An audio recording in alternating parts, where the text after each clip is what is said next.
Hello viewers, শুরু করছি সকলকে নমস্কার জানিয়ে আজকের শেয়ার বাজার। আজ বৃহস্পতিবার, আগামীকাল শুক্রবার, অর্থাৎ একদিন মাঝে আছে। তাহলে সেই জন্য আজকে আবার পরের দুদিন ছুটি, শনি রোববার। তাহলে আজকে আর নতুন করে কোনো স্টক নিয়ে ডিসকাস করছি না। আজকে সুইং ট্রেডিং নিয়েই ডিসকাস করছি। সুইং ট্রেডিং আমাদের একটা বেশ প্রচলিত একটা শব্দ, সুইং ট্রেড, এবং সবার মুখে মুখেই এটা ঘোরে। আমিও যখন বাজারে এসেছিলাম তখন সুইং ট্রেডিংয়ের কথা খুব শুনেছিলাম, কিন্তু আমি সুইং ট্রেড সম্বন্ধে কোনো দিন খুব একটা ইন্টারেস্টেড হইনি। কেন? যে সুইং ট্রেডিংয়ের অর্থ হচ্ছে কোনো একটা স্ট্রং রেজিস্ট্যান্সকে ব্রেকআউট দেয় এবং তারপরের দিন সে নিউ হাই দেয়, অর্থাৎ নতুন একটা প্রাইস অ্যাকশান আমরা দেখতে পাই, হায়ার প্রাইস অ্যাকশান।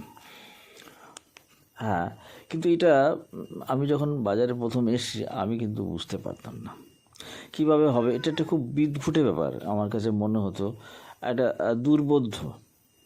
কেননা হঠাৎ একদিন দেখা গেল যে একটা নিউ হাই দিয়ে দিল, একটা অনেকটা প্রাইস একটা গ্যাপ আপ হয়ে গেল। হঠাৎ কখন গ্যাপ আপ হবে, কী হবে, এবং তারপরের দিন দেখা গেল যে ওই দিন হয়তো নেওয়া হলো না, পরের দিন নিতে গেলাম, দেখা গেল এমন একটা উপরে চলে গেল একটা রেজিস্ট্যান্স, আর কেনা হলো না। সেই জন্য এই যে গ্যাপ আপ ব্যাপারটা, এই গ্যাপ আপ, তারপরে সুইং ট্রেডিং, এগুলো আমাকে কখনোই আকৃষ্ট করেনি। কিন্তু তবুও বলি, বাজারে এটা খুব প্রচলিত, সবাই এটা জানতে চায়, অনেকেরই এ ব্যাপারে একটা কৌতূহল আছে, সেই জন্যই আজকে আলোচনা করছি। তো সুইং ট্রেডিং মানে যেটা বললাম, যেটা একটা স্ট্রং রেজিস্ট্যান্সকে ক্রস করে গ্যাপ আপ হয়, গ্যাপ আপ হয়, অর্থাৎ সোজা কথা বলতে বলে ব্রেকআউট দেয় একটা গ্যাপে। এটা গ্যাপ আপে ওপেন হয়, এবং সেই গ্যাপ আপ, এবং এর প্রথম কথা আছে, যখনই গ্যাপ আপ হবে, আমরা গ্যাপের একটা মিনিং আছে, গ্যাপ আপ যখন হয় তখন তার মানে একটা স্ট্রেন তৈরি হলো, অর্থাৎ পরের দিনের যে আমাদের যে উপরে যাবে তার প্রথম শর্ত হচ্ছে এই গ্যাপ পূর্ণ হবে না, অর্থাৎ স্ট্রেনটাকে ধরে রাখতে হবে। কিন্তু এখানে খুব গোলমেলে ব্যাপার হয়, অনেক সময় দেখা যায় যে গ্যাপ আপ হয়েও সে আবার নিচে চলে আসে। তো এই জন্য যদি কেনা যায়, কিনলে পরে দেখা যাবে যে আটকে যায়। আর এটা কীরকম হয়, হয়তো 2-3 সপ্তাহের মধ্যে আর উঠলোই না দাম। অর্থাৎ একটা সুইং ট্রেডিং 2-3 সপ্তাহ এক্সটেন্ড করা যেতে পারে, 4 সপ্তাহ ম্যাক্সিমাম এক্সটেন্ড করা যেতে পারে, তার বেশি না। হয়তো দেখা গেল 2-3 সপ্তাহের মধ্যে উঠতেই পারলো না, এরকম হয়। তাহলে আমরা কি করে বুঝবো যে সত্যিকারের সুইং ট্রেডিংয়ে কী করে পয়সা আয় করা যাবে? সেটার জন্য আমাদের কতগুলো পয়েন্ট আছে, কতগুলো গাইডলাইন আছে, কতগুলো রুলস আছে, সেগুলো আমাদের জানতে হবে। এবং খালি জানলেই হবে না, সেগুলো অ্যাপ্লাই করতে হবে। এবং সবসময় জানতে পারলেই যে সেটা থিওরিটিক্যালি জানলে যে প্র্যাকটিক্যালি সেটা করা যাবে, সে কিন্তু সবসময় হয় না। কীরকম? যে এখন আমাদের প্রথম পয়েন্টটা কি? প্রথম পয়েন্ট আমি বললাম গ্যাপ আপ হতে হবে, পরের দিন সেই গ্যাপ আপটা ধরে রাখতে হবে, গ্যাপ পূর্ণ হওয়া যাবে না। এবার দেখা গেল গ্যাপ হলো না, কোনো স্টক গ্যাপ হলো না, কিন্তু অনেকটা উপরে হাইলো, অনেকটা উপরে খুললো, নিচে থেকেই খুললো, উপরে গেল, গ্যাপ হলো না, এটাও হতে পারে। এবং সেক্ষেত্রে আমরা কি করব, এখানে কতগুলো শর্ত আছে, সেই শর্তগুলো আমাদের অবশ্য জানতে হবে। সেই শর্তগুলোই আসল ব্যাপার।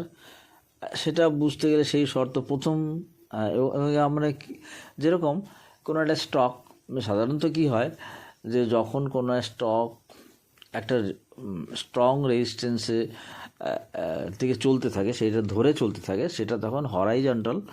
সাধারণত এই যে এটা হয়, এই যে ট্রেন্ড লাইন হয়, সেটা হরাইজন্টাল হয়, অর্থাৎ সোজা হয়, সমান্তরালভাবে চলতে থাকে। তারপর একদিন দেখা যায় যে একটা স্ট্রেন তৈরি হয়ে সে উপরে খুলে গেল।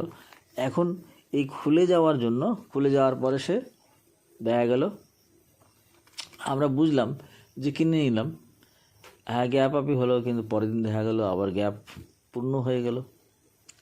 তাহলে এবার পয়েন্টটা বলি যে আমাদের কোনটা দেখতে হবে, যে একদিন আমাদের অনেক সময় দেখা যায় যে যে ওই দিনে অনেকটা এত উপরে চলে গেল যে পরের যে নেক্সট যে হায়ার রেজিস্ট্যান্স আছে সেখানে পৌঁছে গেল, ওই একদিনই পৌঁছে গেল, তারপরের দিন আবার নিচে চলে আসলো, কেনার সুযোগই হলো না। এরকমও হয়।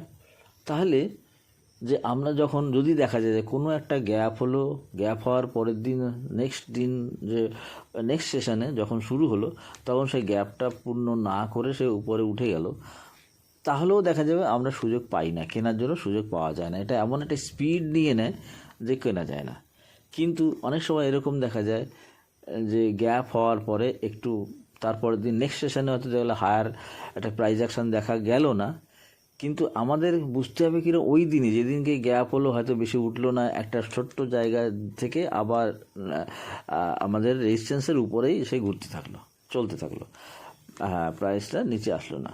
তাহলে আমাদের এখানে দুটো জিনিস বুঝতে হবে, যে একটা পজিটিভ ভলিউম আমাদের দেখতে হবে, এখানে ভলিউম, এবং এই ভলিউমটা আমাদের বিশেষভাবে জানা দরকার। শেয়ার বাজারে খালি এই জন্য না, প্রত্যেকটা ট্রেডে যখন সে ভ্যালিড একটা আপ ট্রেন্ড হবে তখন মনে করতে হবে তার পেছনে একটা পজিটিভ ভলিউম, হায়ার ভলিউম কাজ করছে। হায়ার ভলিউম না হলে কোনো গ্যাপ আপ হোক, কোনো হায়ার একটা প্রাইস অ্যাকশন দেখা যাক, সেটা কিন্তু চলতে পারে না। আমাদের আগে দেখতে হবে যে ভলিউমটা হায়ার হলো কিনা, অর্থাৎ হায়ার ভলিউম, অর্থাৎ next previous day then previous day, হ্যাঁ, higher volume then previous day volume.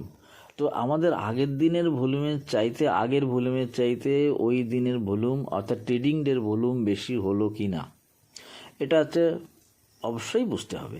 কিন্তু আমরা কি করে বুঝবো? ওই সময় বোঝা যাবে কি করে? ওই সময় তো বোঝা যায় না, এন্ড অফ দ্য ডেতে বোঝা যাবে।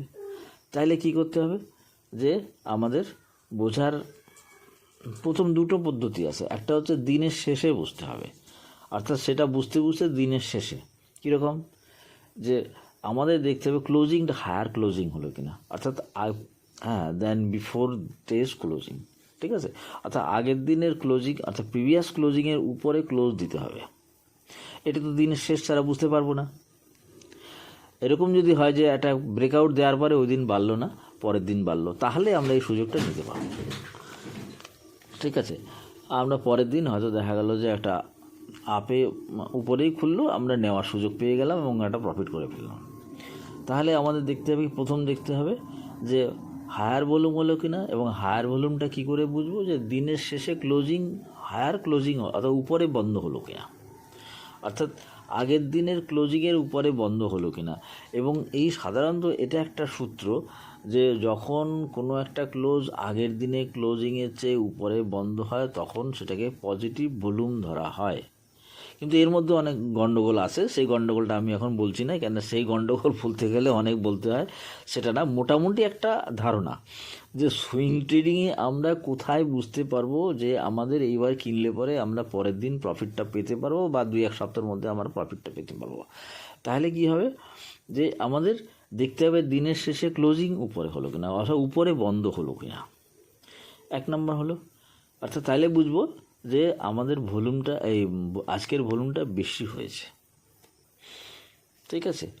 এবার অনেক সময় এর মধ্যেও অনেক গ্যাড়াকল আছে, সেই গ্যাড়াকল নিয়ে আলোচনা এখন করব না, কেন এ তো অনেক সময় লেগে যাবে।